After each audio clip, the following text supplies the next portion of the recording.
Hello teachers!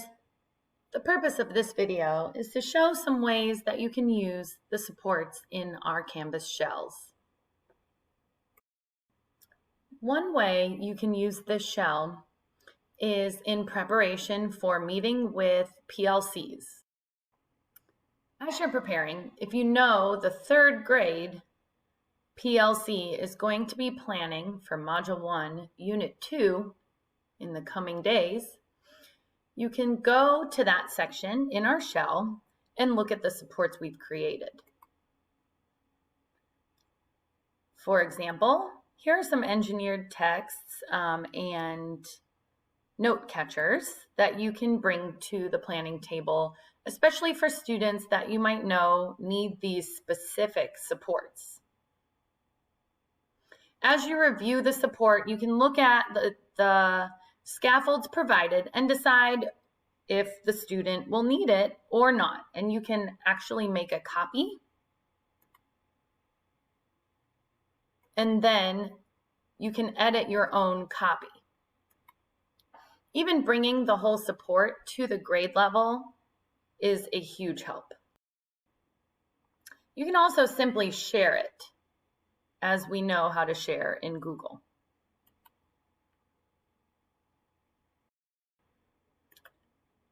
Another option that you have as a teacher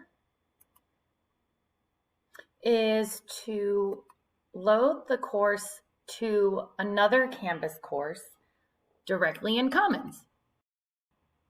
So I typed in the box ELL, ELA, and now as I scroll down, you can see quite a few resources, but the ones that you want are the ones with our Bitmojis here. And if I wanted to upload this into my actual course that I have created, I can click on it and import it, and it will give me a list of options. If I'm a co-teacher in my content teachers course, I can load it directly into his or her course too. If you do decide to upload the course resources into your own teacher course, you can assign them to individual students, and that's what I will show you next.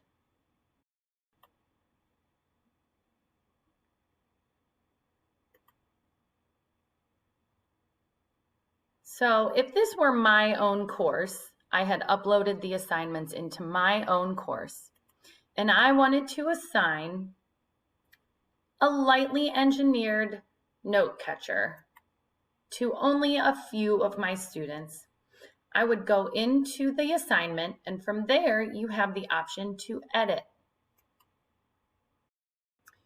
Once you're in edit mode, you can make some adjustments. At the bottom it says assign and assign to. When you get here, you want to assign to just a few of your students. So I would want to assign it to Christina and Bill, and then I would want to remove the assignment for everyone else.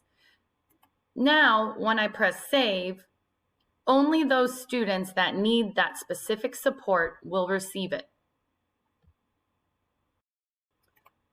One note I would really like to make with some of these supports is that they are not exactly what will always fit every student's needs. For example, if you have a heavily supported note catcher like this one, and you know your student will need pretty heavily supported materials, but they might be able to handle on their own without the sentence starters here, they might be able to handle writing incomplete sentences in this column. You can remove that if you make your own copy. So that goes back to the beginning when I said, if you would like to make edits to one of these supports, please make a copy of it, and then you can take out whatever supports you need. You can also add supports if they need more. Maybe this one might need a little bit more of a challenge by adding some more words here. So the question is, what does the character think or feel? Here are some choices. And Maybe you want to add a challenge and give them even more choices. So you can add some more words here. Or maybe you want to remove some of the choices. You are able to do that and adjust the support once you make a copy. But I recommend looking through some of our resources that have multiple levels of support. So this is all the same resource right here, but it has a heavily, a moderately, and a lightly supported version of it. This is the moderate version of what we just looked at. While this is not available for every resource we provide, it is available for quite a few. So definitely take some time to try to look for that. If you would like any more support with how to implement these resources, please reach out to one of our department members. Thank you.